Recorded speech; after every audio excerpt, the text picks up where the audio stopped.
Let me ask you something.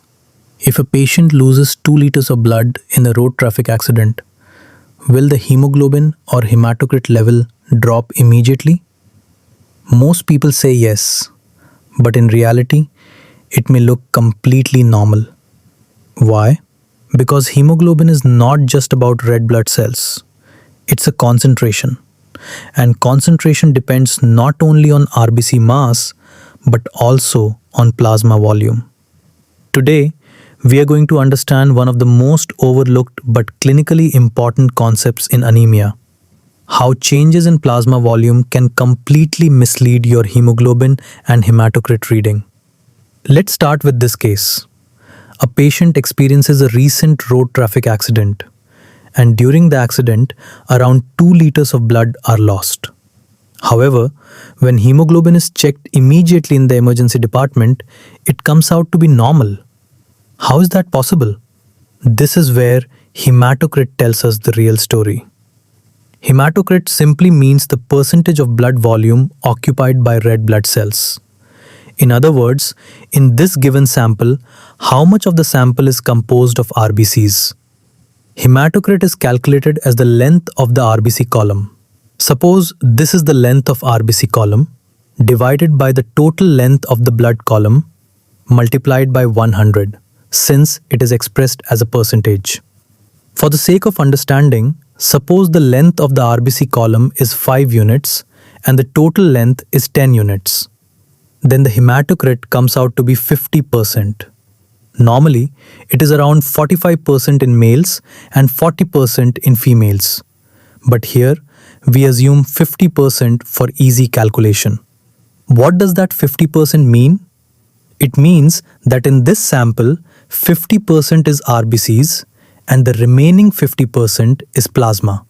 Now, during acute hemorrhage, the patient loses whole blood, meaning RBCs and plasma are lost in equal proportion. If 1 unit of plasma and 1 unit of RBC are lost from this sample, and after blood and plasma loss, the total column becomes 4 units of plasma and 4 units of RBC. So total length of column becomes 8 units. Then if we calculate hematocrit again, it still comes out to be 50%. Since hemoglobin concentration depends on this ratio, it also appears normal immediately after acute blood loss. Suppose we normally write hemoglobin as 14 grams per deciliter, as 1 deciliter equal to 100 milliliters. So when we say 14 grams per deciliter, it means that in 100 milliliters of blood, 14 grams of hemoglobin is present. Hemoglobin is not measured as the total amount of blood in the body. Rather, it is measured as how much hemoglobin is present per deciliter of blood. This 100 milliliters sample contains both plasma and red blood cells. In acute blood loss, whole blood is lost, meaning both RBC and plasma are lost in equal proportion. As this proportion remains the same immediately after the loss, the concentration of hemoglobin per deciliter of blood also remains same. That is why hemoglobin appears normal immediately after acute blood loss. The drop in hemoglobin and hematocrit only becomes apparent when the body attempts to restore its circulating volume. Over next several hours, fluid from the interstitial space shifts into the bloodstream, and in most trauma settings, IV fluids are also given. This increases plasma volume, causing dilution of the remaining red blood cells. That is, the RBC column remains at 4 units, but the plasma column begins to increase. Because of this dilutional effect, hemoglobin and hematocrit begin to fall. This decline can start within 6 to 12 hours and is usually more evident by 24 hours. And it may continue over the next 24 to 48 hours. This is why a patient can be in hypovolemic shock with a seemingly perfect hemoglobin level in the first few hours after an injury. Because hemoglobin and hematocrit are lagging indicators, clinicians rely on other signs to identify early blood loss, such as heart rate, which increases as heart pumps faster to compensate. Blood pressure may drop, that is, hypotension, or showing a narrow pulse pressure. It feels strange that heart rate increases but BP drops. Normally, when the heart beats faster, blood pressure goes up. But in acute blood loss, the real problem is the lack of blood volume. Now, in acute bleeding, the body suddenly loses blood volume. That means less blood returns to heart. If less blood comes back, that means the heart has less to pump out. So the amount pumped with each beat, that is, the stroke volume, decreases. When the stroke volume drops significantly, blood pressure begins to fall, because there is less blood flowing through the arteries to maintain pressure. Now, our body does not sit quietly. It has pressure sensors in the carotid and aortic arch called baroreceptors. When they detect that the pressure is falling, they send an emergency signal to the brain to activate the sympathetic nervous system. As a result, adrenaline is released. Two main things happen because of adrenaline release. First, the heart rate increases, that is, tachycardia. And second, blood vessels constrict. Why tachycardia and vasoconstriction? Because the body is trying to maintain blood pressure since stroke volume has dropped due to blood loss. The body tries to compensate by increasing heart rate and tightening blood vessels. But here's the key point. If bleeding is rapid or severe, the drop in stroke volume is so large that even a fast heart cannot compensate enough. So you get a patient with a racing heart but still low BP. An important clinical point to remember in this case is that heart rate usually rises before blood pressure drops significantly. That's why tachycardia in trauma is an early warning sign. Once blood pressure actually starts falling, it often means compensation is failing and patient is progressing towards shock. So it's a volume problem. The heart is trying to save the situation, but sometimes it simply cannot keep up. The next important indicator is skin quality. In acute blood loss, sympathetic activation occurs as part of the fight or flight response. The body's priority is to preserve the blood flow to vital organs, especially the brain and heart. To achieve this, there is peripheral vasoconstriction, particularly in the skin, gastrointestinal tract, and kidneys. As blood vessels in the skin constrict, less blood reaches the surface. As a result, the skin becomes pale, cool, and clammy. This redistribution of blood helps maintain perfusion of critical organs, even when total blood volume is reduced. Mental status changes are another important sign. Initially, cerebral perfusion is preserved. However, if blood loss continues and compensation begins to fail, cerebral blood flow decreases.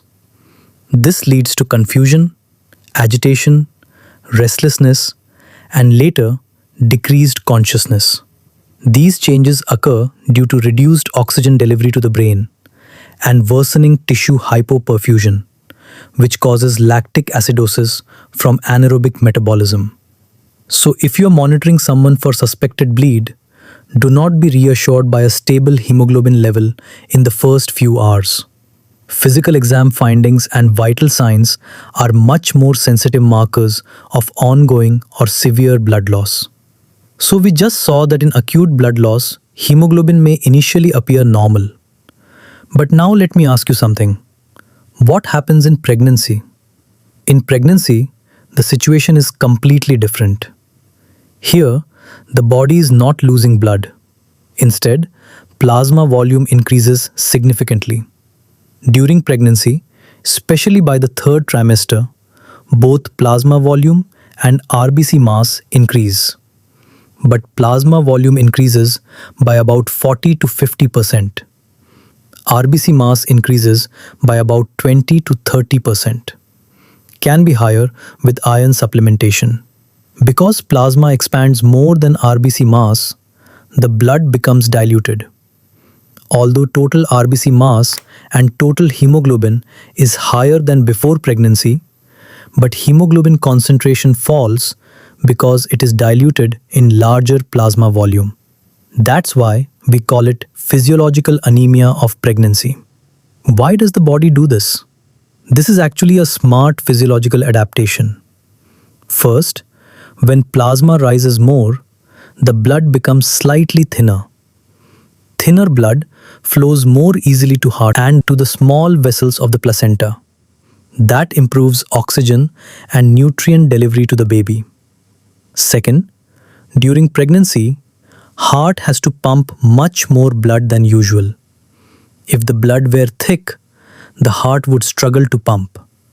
So by reducing viscosity, the heart can pump more efficiently. Third, this extra plasma volume acts as a safety reserve. During delivery, some blood loss is inevitable. So the expanded plasma volume acts as a protective reserve, enabling the mother to better tolerate the inevitable blood loss that occurs during delivery. So physiological anemia of pregnancy is not a problem. It's a protective and adaptive mechanism designed to support both the mother and the fetus. So physiological anemia is normal in pregnancy, but iron deficiency anemia is also common in pregnancy and can coexist. And if you assume every low HB in pregnancy is just dilutional, you may miss true iron deficiency. So dilutional anemia must be distinguished from true iron deficiency by checking ferritin levels and iron study. So we just saw that because of increased plasma volume, there is dilutional anemia in pregnancy. But let me ask you the opposite question. What happens if plasma volume decrease instead? That is, what happens in severe dehydration and in major burns? In dehydration, you lose water through sweating, vomiting, diarrhea, or due to lack of water intake. So the water is pulled from bloodstream to keep the cell hydrated. In severe burns, you lose water through leaky capillaries because of systemic inflammation. Normally, capillaries act as a controlled filter. They allow small amount of fluid to move out and back in. But large proteins like albumin mostly stay inside the bloodstream, maintaining plasma oncotic pressure. In severe burns, because of inflammation, these capillaries walls become more permeable, and also tight junction between endothelial cells loosen.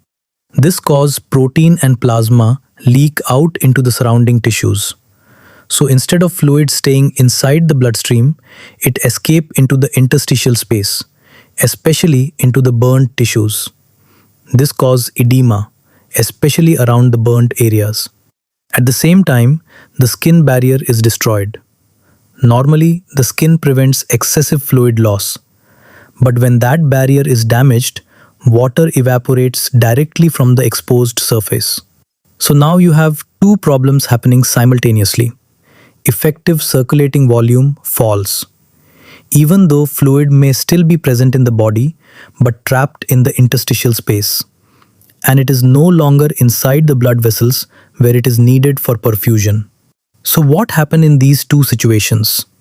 If you have 5 liters of blood and lose 1 liter of plasma, the remaining red blood cells are now in 4 liters of blood. On a lab test, this makes the hemoglobin concentration appear higher per deciliter, even though no new red cells have been added. This is why patients who are severely volume depleted may not show anemia until after they are rehydrated. Hemoconcentration is a major red flag in burn management because it indicates burn shock, a form of hypovolemic shock. Because of loss of plasma, blood becomes thick and viscous, making it harder for the heart to pump and increasing the risk of blood clots. And the actual blood flow to the kidney and gut is severely decreased because of total volume is so low. So doctors use aggressive IV fluid resuscitation to dilute the blood back to normal levels and protect the organs. So today we learned something very important. Anemia is not just about iron, vitamin B12 or folic acid deficiency all the time. Hemoglobin is a concentration, and concentration depends not only on RBC mass but also on plasma volume. So, whenever you see a hemoglobin value, don't immediately jump to nutritional deficiency. Check whether the patient is dehydrated or not. Ask for any recent history of trauma, acute blood loss, pregnancy, burns, or recent IV fluid administration before concluding that it is a true nutritional anemia.